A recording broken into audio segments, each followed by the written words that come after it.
Segitiga Bermuda merupakan wilayah yang menarik bagi para pelaut, peneliti, dan orang-orang gila.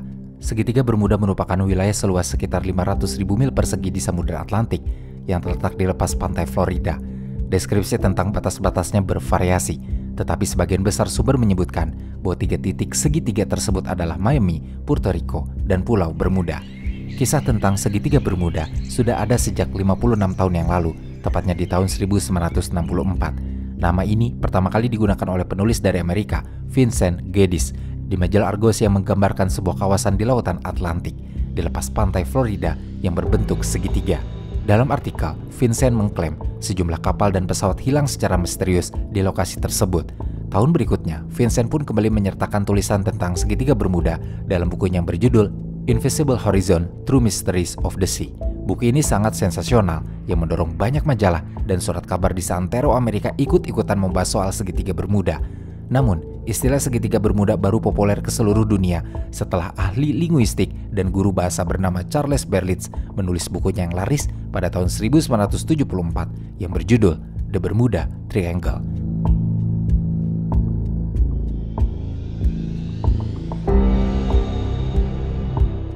Kawasan Segitiga Bermuda dianggap sebagai daerah paling misterius dan berhantu di bumi karena sudah banyak kisah kapal laut maupun pesawat terbang yang hilang secara misterius.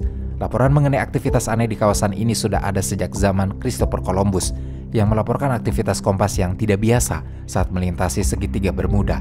Sang penjelajah Christopher Columbus disebut-sebut sebagai orang pertama yang menyadari anomali Segitiga Bermuda selama perjalanannya ke New World atau Dunia Baru pada tahun 1492.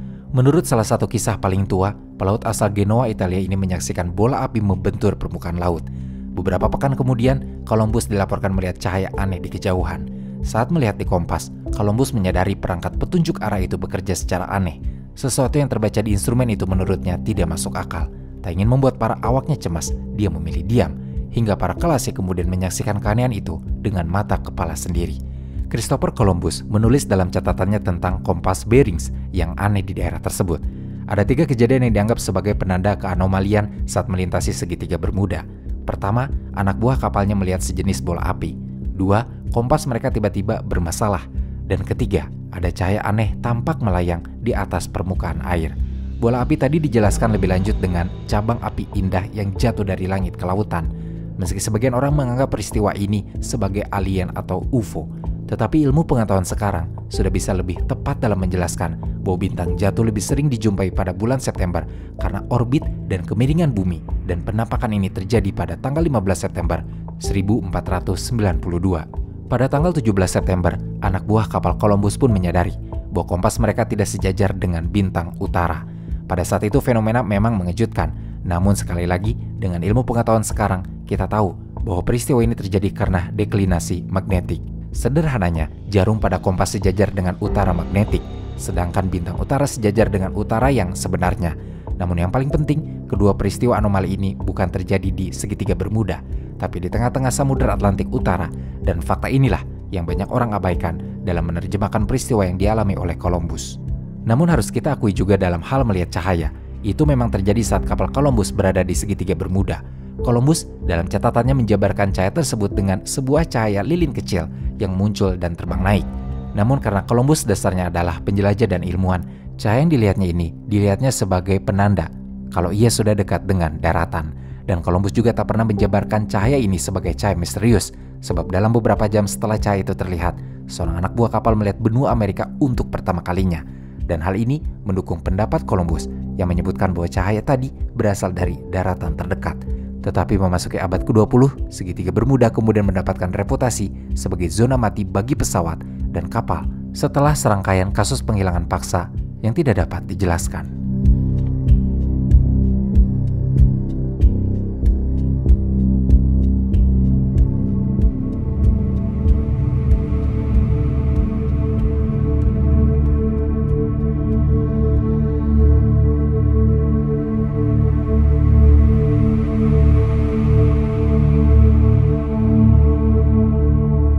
Pada tanggal 5 Desember di tahun 1945, satu skuadron yang terdiri dari 5 pesawat pengebom torpedo TBM Avenger lepas landas dari Pangkalan Udara Angkatan Laut Amerika di Fort Lauderdale, Florida.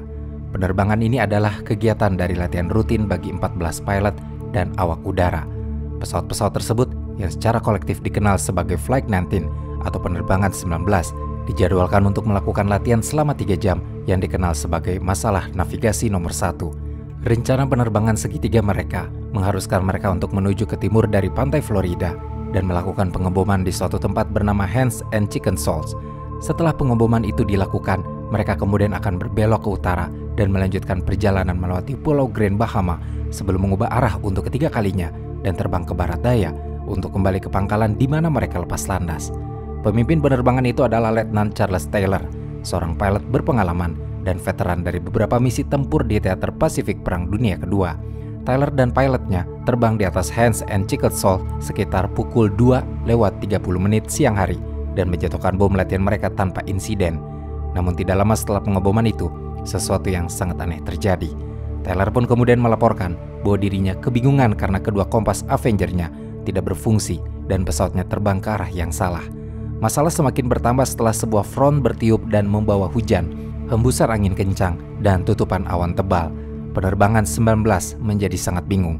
"Saya tidak tahu di mana kita berada," kata salah satu pilot melalui radio. "Kita pasti tersesat setelah belokan terakhir itu." Letnan Robert Cox, instruktur penerbangan angkatan laut lainnya yang terbang di dekat pantai Florida, adalah orang pertama yang mendengar komunikasi radio patroli tersebut. Robert segera memberitahu pangkalan udara tentang situasi tersebut dan kemudian menghubungi Avengers untuk menanyakan apakah mereka membutuhkan bantuan. Taylor pun menjawab dan memberitahukan bahwa kedua kompasnya hilang dan dirinya mencoba menemukan Fort Lauderdale, Florida. Suara Taylor pun terdengar cemas. Komunikasi antar 5 pesawat dari skuadron penerbangan 19 juga tertangkap dan terdengar bahwa antar pilot dari 5 pesawat itu terdengar seperti sedang bertikai soal arah dan posisi.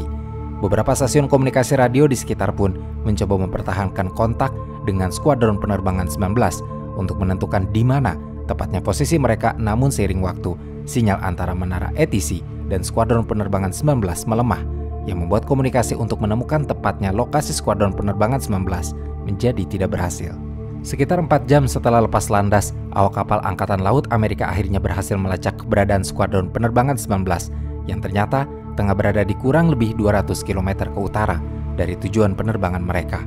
Setelah mengetahui lokasi itu dan mengetahui ketidaktepatan lokasi dengan arah tujuan, pesawat terbang bernomor ST-49 dikirim ke lokasi skuadron penerbangan 19. Namun setelah pesawat terbang bernomor ST-49 itu sampai ke lokasi, pesawat-pesawat dari skuadron penerbangan 19 tiba-tiba menghilang. 1 jam kemudian, transmisi dari skuadron penerbangan 19 pun kembali tertangkap. Namun itu adalah transmisi terakhir dari skuadron penerbangan 19. Karena setelah transmisi terakhir itu, tertangkap skuadron penerbangan 19 tidak pernah terlihat dan terdengar lagi, dan akhirnya benar-benar menghilang. Tiba-tiba, menghilangnya 5 pesawat itu memang menjadi hal yang misterius, terlebih setelah Angkatan Laut Amerika, meski telah melakukan investigasi, namun dalam laporannya menyimpulkan bahwa insiden hilangnya penerbangan 19 sebagai penyebab yang tidak diketahui. Dan untuk itulah, sampai sekarang saat kita membicarakan segitiga Bermuda, pasti kasus hilangnya satu skuadron penerbangan 19 ini menjadi magnet kuat sebagai satu kehilangan yang paling mengherankan di segitiga Bermuda. Beberapa orang memberikan berbagai penjelasan berlebihan bahwa ada kekuatan paranormal atau supranatural. Beberapa berargumen bahwa peristiwa hilangnya penerbangan 19 adalah puncak dari misteri yang ada di segitiga Bermuda. Tapi, seperti apa yang dikatakan oleh Lemino dalam videonya, barangkali keanehannya bukan ada di lautan segitiga Bermuda, tetapi ada di rincian kejadiannya. Sebab, 5 pesawat tersebut ternyata dipiloti oleh 4 pilot yang sedang dalam masa latihan. Artinya, mereka tidak mengetahui bagaimana menggunakan semua kendali dalam pesawat selama terbang di malam hari atau saat cuaca sedang buruk. Meski dipimpin oleh Letnan Charles Taylor yang berpengalaman, tetapi sebelum keberangkatan, salah satu pilot yang sedang dalam masa latihan itulah yang menjadi pemimpin penerbangan, sedangkan Taylor hanya berperan sebagai pengawas. Setelah berbelok ke utara menuju Pulau Grand Bahama, Taylor pun mengira bahwa pilot yang tengah latihan dan menjadi pemimpin itu mengarahkan pesawat ke arah yang salah. Karena dugaannya itu kemudian Taylor kembali mengambil alih dan memimpin penerbangan. Disinilah data kesalahan pertama. Mengapa bisa demikian? Karena saat laporan pertama di radio terdengar bahwa Taylor mengatakan, "Kedua kompasku mati dan aku berusaha mencari Fort Lauderdale, Florida. Saya berada di atas daratan, tetapi kedua kompas saya tidak berfungsi. Saya yakin berada di Keys, tetapi saya tidak tahu seberapa jauh di bawah sana dan saya tidak tahu cara menuju Fort Lauderdale." Dalam hal ini, Singkatnya, Tyler tengah melakukan kekeliruan atas posisi yang sebenarnya, karena terbukti bahwa Tyler salah mengartikan pulau di Bahama dengan pulau di Florida Keys. Untuk lebih mendetailkan ini, bisa kita lihat bahwa sebelum Tyler mengambil alih penerbangan 19, skuadron penerbangan 19 melakukan perjalanan sesuai jadwalnya dan berada di atas Hens and Chicken Shoals di Bahamas kurang dari 1 jam sebelumnya. Tetapi setelah Tyler merasakan bahwa pesawatnya salah jalur itu, ia merasakan bahwa pesawatnya telah menyimpang ratusan mil dari jalurnya dan berakhir di Florida Keys. Tampaknya kekeliruan salah mengartikan lokasi itu sulit diterima, terlebih saat kita mengetahui bahwa Tyler adalah pilot berpengalaman. Tetapi kekeliruan menentukan posisi ini pun bisa kita lacak, karena Tyler sebelumnya ditempatkan sebagai instruktur terbang di Markas Udara Angkatan Laut Amerika di Miami, yang mana ia ditempatkan di Key West di Florida Keys. Jadi saat penerbangan 19 dilakukan, ada kemungkinan besar bahwa Tyler pun baru dipindahkan ke Fort Lauderdale, dan banyak pengamat mengatakan bahwa karena kebiasaan terbang inilah Tyler mengira beberapa pulau di Bahamas sebagai kepulauan Keys. Satu lagi yang mendukung kekeliruan ini adalah Tyler dalam laporannya para radio mengidentifikasikan dirinya sebagai MT-28, singkatan dari Miami Torpedo Bomber 28. Padahal pesawat yang ia pimpin adalah FT-28, singkatan dari Fort Lauderdale. Disorientasi dalam menentukan lokasi ini jugalah yang kemungkinan menambah kebingungan Tyler dan menyebabkan dirinya tidak mempercayai peralatannya, karena hampir tidak mungkin kedua kompasnya tidak berfungsi secara bersamaan. Karena dalam keadaan normal, pilot yang hilang di Atlantik seharusnya mengarahkan pesawat mereka ke arah matahari terbenam dan terbang ke arah barat menuju daratan utama. Tetapi Tyler yakin bahwa ia mungkin berada di atas Teluk Meksiko, berharap untuk menemukan semenanjung Florida. Ia membuat keputusan yang menentukan untuk mengarahkan penerbangan 19 ke timur laut, jalur yang hanya akan membawa mereka lebih jauh ke laut. Beberapa pilotnya tampaknya menyadari bahwa Tyler melakukan kesalahan. Tyler akhirnya dibujuk untuk berbalik dan menuju ke barat. Tetapi tidak lama setelah pukul 6 sore, Tyler tampaknya telah membatalkan perintah dan sekali lagi mengubah arah karena masih khawatir bahwa ia mungkin berada di teluk. Sementara itu, cuaca semakin memburuk. Matahari pun mulai terbenam, yang diikuti lautan yang semakin berkecamuk, dan yang membuat ini menjadi semakin petaka adalah jarak pandang pun turut menjadi memburuk. Catatan komunikasi penerbangan 19 pun membeberkan bahwa keadaan yang semakin putus asa. Transmisi radio penerbangan 19 segera menjadi semakin samar saat pesawat itu berkelok-kelok ke laut. Ketika bahan bakar mulai menipis, Tyler terdengar mempersiapkan anak buahnya untuk kemungkinan pendaratan darurat di lautan. Beberapa menit kemudian, komunikasi radio terakhir penerbangan 19 digantikan oleh dengungan statis yang menakutkan. Angkatan Laut segera mengerahkan pesawat pencari untuk memburu patroli yang hilang. Sekitar pukul 7:30 malam, sepasang pesawat terbang PBM Mariner lepas landas dari pangkalan udara di utara Fort Lauderdale. Namun, 20 menit kemudian, salah satu dari mereka tampaknya menyadari bahwa jejak penerbangan 19 dengan tiba-tiba menghilang dari radar. Sisa-sisa Mariner dan 13 awaknya tidak pernah ditemukan. Tetapi secara umum, diyakini bahwa pesawat itu meledak tidak lama setelah lepas landas. Hal ini terjadi karena kapal terbang terkenal rawan kecelakaan dan bahkan dijuluki tangki gas terbang karena kecenderungannya untuk terbakar. Kecurigaan bahwa pesawat itu mungkin terbakar hampir dipastikan oleh sebuah kapal dagang yang lewat, yang melihat bola api dan menemukan bukti adanya tumpahan minyak di lautan. Keesokan harinya, Angkatan Laut mengerahkan lebih dari 300 kapal dan pesawat untuk mencari penerbangan 19 dan para awaknya yang hilang. Tim pencari menghabiskan waktu 5 hari menyisir wilayah seluas lebih dari 300.000 mil persegi, tetapi tidak berhasil. Tidak ada bangkai atau sisa-sisa pesawat yang ditemukan. Tidak ada juga seorang pun ditemukan. Keseluruhan 6 pesawat dan 27 awak pesawat tenggelam ke lautan tanpa meninggalkan jejak. David White, Letnan Angkatan Laut saat itu, dalam salah satu wawancaranya perihal kejadian ini menyatakan bahwa kami telah mengerahkan ratusan pesawat untuk mencari, dan kami mencari di darat dan air selama berhari-hari. Tetapi tidak seorang pun menemukan jasad atau puing-puingnya. Mereka menghilang begitu saja. Dewan Investigasi Angkatan Laut Amerika pun dalam peristiwa ini juga dibuat bingung, meskipun berpendapat bahwa Tyler mungkin telah salah mengira Bahamas sebagai Florida Keys setelah kompasnya tidak berfungsi. Mereka tidak dapat menemukan penjelasan yang jelas mengapa penerbangan 19 menjadi begitu bingung. Para anggotanya akhirnya menghubungkan hilangnya pesawat dengan penyebab atau alasan yang tidak diketahui. Namun selain hal kepindahan dan disorientasi lokasi, diketahui akhirnya bahwa Tyler mempunyai pengalaman hilang saat terbang. Tyler telah 2 kali diselamatkan di Laut Pasifik. Angkatan Laut sendiri sudah memahami apa yang sebenarnya terjadi bahkan sebelum kejadian menghilang.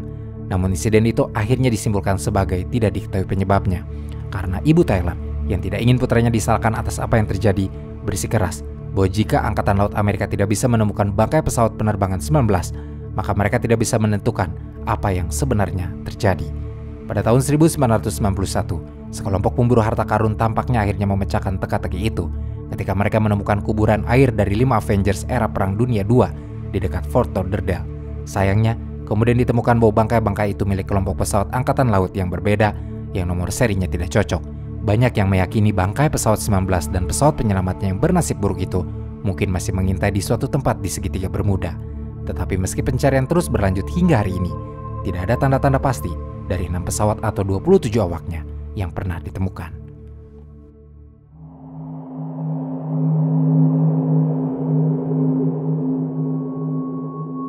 Pada tahun 1917, Amerika mulai ikut terlibat dalam Perang Dunia Pertama. Saat itu Amerika membutuhkan kapal yang besar dan kuat untuk mengangkut pasukan dan batu bara untuk bahan bakar kapal-kapal lain di seluruh dunia. Untuk memenuhi kebutuhannya ini, pemerintah Amerika membuat Cyclops sebagai aset utamanya. Kapal Cyclops telah berlayar dengan sukses sejak tahun 1910, berlayar antara Laut Baltik, Karibia, dan Meksiko serta membantu mengangkut batu bara ke seluruh dunia dan membantu para pengungsi. Cyclops memiliki panjang hampir 550 kaki, dengan awak sebanyak 306 orang dan mampu menampung lebih dari 11.000 ton sekali perjalanannya. Karena dibutuhkan dalam perang dan sudah difungsikan menjadi aset utama Angkatan Laut Amerika, pada bulan Maret di tahun 1918, kapal Cyclops diberi muatan baru. Bertonton biji materi padat yang digunakan dalam pembuatan baja, kapal tersebut meninggalkan Brazil dengan membawa logam rapuh tersebut, lalu berlayar ke Barbados untuk memasok kembali perbekalan untuk perjalanan panjang pulang ke Baltimore. Namun dalam perjalanan 9 hari itu, terjadi sesuatu yang tidak beres dan tidak seorang pun dari kapal tersebut terlihat atau terdengar lagi, menghilang bahkan tanpa pemberitahuan SOS. Pesan terakhir yang diketahui dari kapal tersebut hanya berbunyi, cuaca baik, semua baik. Dalam sebuah fitur yang diterbitkan beberapa tahun setelah hilangnya kapal, majalah Santa Fe menggambarkan keanehan hilangnya kapal tersebut dengan laporan, biasanya ember kayu atau pelampung gabus yang diidentifikasi sebagai milik kapal yang hilang ditemukan setelah kecelakaan, tetapi tidak demikian dengan Cyclops. Kapal itu menghilang begitu saja seolah-olah ada monster laut raksasa yang menangkapnya, termasuk manusia, dan melemparnya ke kedalaman lautan. Dan kehancurannya yang tiba-tiba itu diperkuat oleh tidak adanya panggilan nirkabel untuk meminta bantuan yang diterima oleh kapal manapun di sepanjang rute. Selama beberapa dekade, telah muncul banyak teori yang terkadang sensasional tentang hilangnya kapal Cyclops. Saat itu, orang-orang bertanya-tanya apakah kapal dan awaknya telah menjadi korban kapal selam atau kapal penyerang Jerman. Perang baru berlangsung setahun dan Cyclops akan menjadi target yang strategis. Namun tidak ada yang dapat membuktikan hal tersebut. Dan seiring berjalannya waktu, semakin kecil kemungkinan kapal-kapal Jerman berada di area tersebut. Yang lain menuding kaptennya, yaitu George Worley. Beberapa bulan sebelumnya, beberapa anggota kru mengklaim Worley seorang pemabuk, tidak cocok untuk mengemudikan kapal. Bahkan ada laporan tentang pemberontakan kecil yang terjadi di atas kapal. Angkatan Laut membela Worley atas tuduhan ini, dan ia kembali ke komandonya tanpa banyak keributan.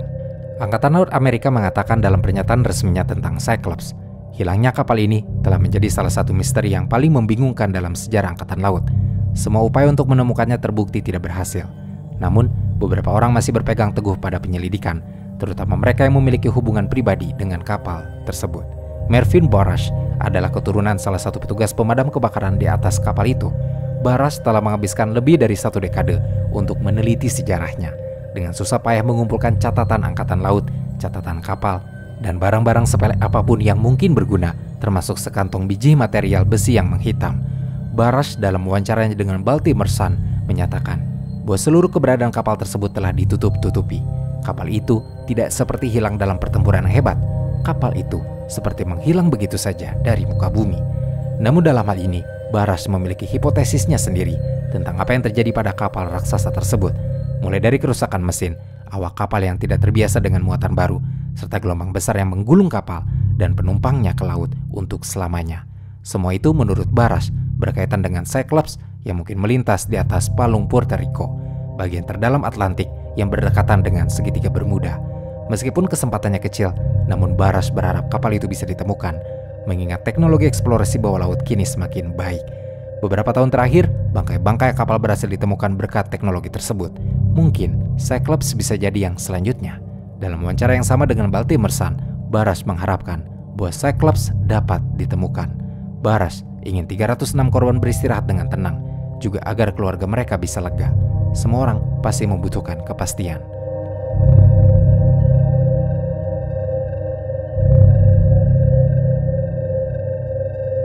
Pada tanggal 17 Januari di tahun 1949, pesawat bernama Star Oriole berangkat dari Bermuda menuju Kingston, Jamaika. 1 jam setelah keberangkatan, pilot mengadakan transmisi rutin dengan tanpa menunjukkan adanya tanda-tanda bahaya. Namun anehnya setelah itu, pesawatnya tidak pernah terlihat dan terdengar lagi. Tidak ada tanda-tanda jatuhnya pesawat dan tidak adanya panggilan bantuan. Terlebih selama penerbangan cuacanya sangat baik. Pilot serta awak pesawatnya pun sangat berpengalaman dan sebelumnya sudah menerbangi rute ini berkali-kali dan pesawatnya pun dalam keadaan sangat baik sebelum penerbangan tiba. Investigasi yang ada tidak dapat memastikan penyebab hilangnya pesawat karena kurangnya bukti. Namun yang membuat hal ini semakin misterius adalah pesawat kembarannya yang bernama Star Tiger menghilang dengan kondisi yang sama setahun sebelumnya. Pada tanggal 30 Januari di tahun 1948, Star Tiger menghilang saat menuju Bermuda dari timur. Pilot dan awak pesawatnya sangat berpengalaman, namun cuacanya tidak cocok untuk terbang karena disertai dengan angin kencang dan hujan lebat. Karena hembusan angin yang sangat kencang itu membuat pesawat Star Tiger keluar jalur. 1 jam sebelum transmisi terakhir mereka sampai, Star Tiger pun kemudian tidak pernah terlihat dan terdengar lagi. Investigasi pasca kejadian tersebut menyimpulkan bahwa sebagai penutup laporan ini adalah investigasi paling membingungkan yang pernah diselidiki. Apa yang terjadi pada kasus ini mungkin tidak akan pernah diketahui dan nasib Star Tiger akan tetap menjadi misteri yang tidak terpecahkan. Namun meskipun dalam kesimpulan investigasinya itu memiliki sedikit informasi, tetapi penjelasan ilmiah masih ada untuk melacak permasalahan yang ada. Laporan kecelakaan Star Tiger menyingkap bahwa pesawat tersebut ternyata kurang dalam hal perawatan dan ada kecacatan-kecacatan yang ada itu tidak diatasi sebelum penerbangannya. Investigasi pasca kejadian ini pun akhirnya menemukan bahwa pesawat jenis Star Tiger memiliki pemanas di dalam kabin yang rawan mengalami kerusakan, dan karena rancangannya yang buruk, ada kemungkinan pemanas ini menyebabkan kebakaran dan ledakan. 2 pilot yang berpengalaman dengan pesawat jenis ini percaya bahwa hal ini sangat mungkin terjadi. Salah satu dari pilot tersebut menyatakan bahwa teori saya adalah uap hidrolik keluar karena adanya kebocoran. Kebocoran tersebut masuk ke dalam pemanas yang panas kemudian menyebabkan ledakan.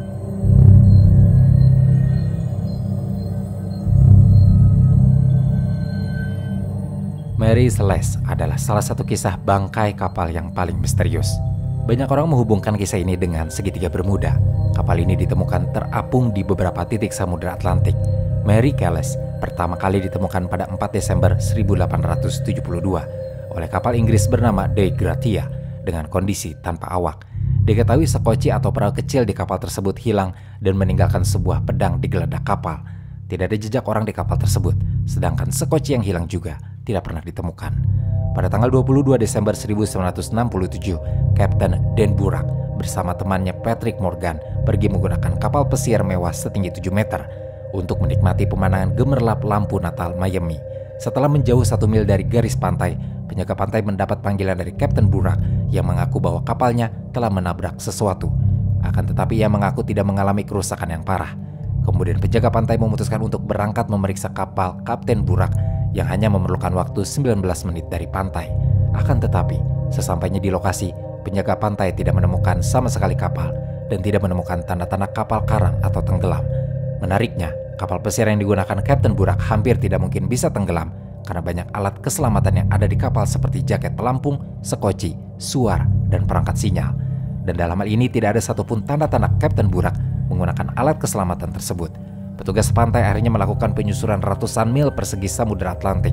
Namun, tidak ada satupun dari kapal yang berhasil ditemukan. Kapalnya dinyatakan hilang dan yang tertinggal hanyalah misteri di dalamnya. Tidak hanya pada masa lalu, pada tahun 2003, pasangan Frank dan Romina Leon hilang saat memancing di segitiga Bermuda. Mereka mulai berlayar dari Boynton Beach di Florida dan sejak saat itu keberadaannya tidak ditemukan. Pada tahun 2008, sebuah pesawat yang membawa 12 orang lepas landas dari Santiago dan mengarah ke New York. Baru 35 menit terbang, pesawat itu hilang dari radar. Pencarian besar-besaran dikerahkan, namun tidak ada yang ditemukan. Pada tahun 2015, giliran kapal kargo SS Elvaro berlayar dari Florida dan mengarah ke Puerto Rico. Ada 33 awak kapal di dalamnya. Dalam perjalanan, mereka dihadang badai. Aliran komunikasi dari baterai itu kemudian putus. Setelah pencarian yang dilakukan secara luas, bangkai kapal ditemukan di Atlantik, tapi tidak ada satupun awak yang terlihat.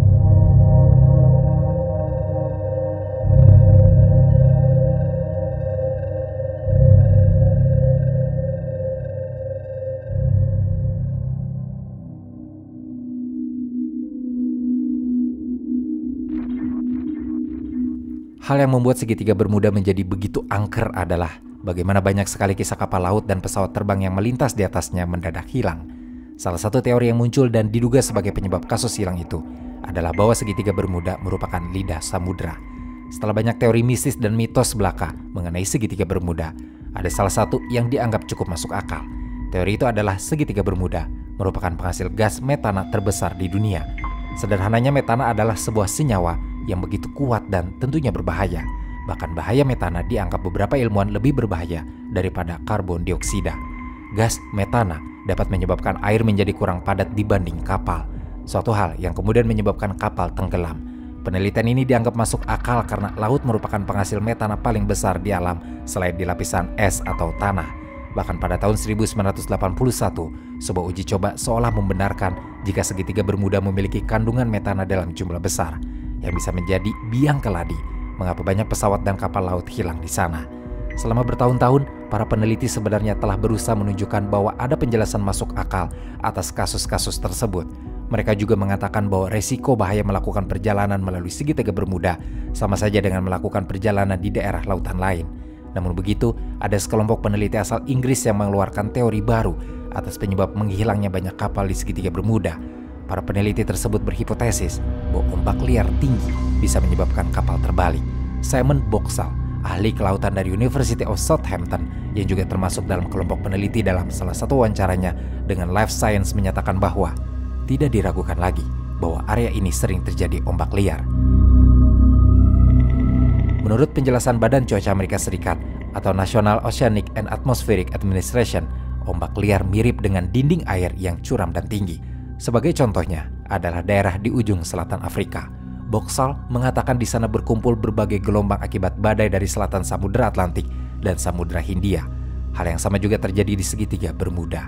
Di daerah tersebut, badai bisa datang dari segala arah, mulai dari Meksiko, Ekuator, dan sebelah timur Samudra Atlantik. Dijelaskan bahwa jika gelombang liar di sana bisa mencapai ketinggian 10 meter dan bahkan terkadang bisa mencapai ketinggian 30 meter.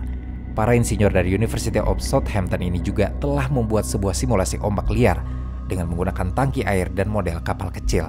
Mereka menemukan bahwa kapal bisa tenggelam jika terkena ombak tersebut. Selain itu, mereka juga menemukan bahwa semakin besar kapalnya, maka semakin sulit bagi kapal untuk tetap mengapung di atas lautan. Teori lain yang sempat berkembang juga adalah adanya ledakan. Boxall justru berpendapat bahwa penyebab umum terjadinya kasus hilang di segitiga Bermuda adalah akibat kesalahan manusia. Seringkali saat sedang bekerja di laut, kami bertemu dengan orang-orang yang melakukan navigasi dengan bantuan peta jalan biasa. Ada juga orang yang menggunakan ponsel sebagai cara berkomunikasi. Boxall mengatakan bahwa peralatan-peralatan itu masih sangat kurang untuk perjalanan laut. Begitu mencapai jarak 48 km dari pantai, Anda akan kehilangan sinyal. Selain adanya gelombang liar, NOAA juga menjelaskan bahwa area segitiga Bermuda sering mengalami kecelakaan akibat adanya arus teluk. Arus laut yang kuat dan cepat yang bisa menyebabkan terjadinya perubahan cuaca. Ombak liar bisa terjadi di banyak tempat berbeda. Gelembung metana juga demikian.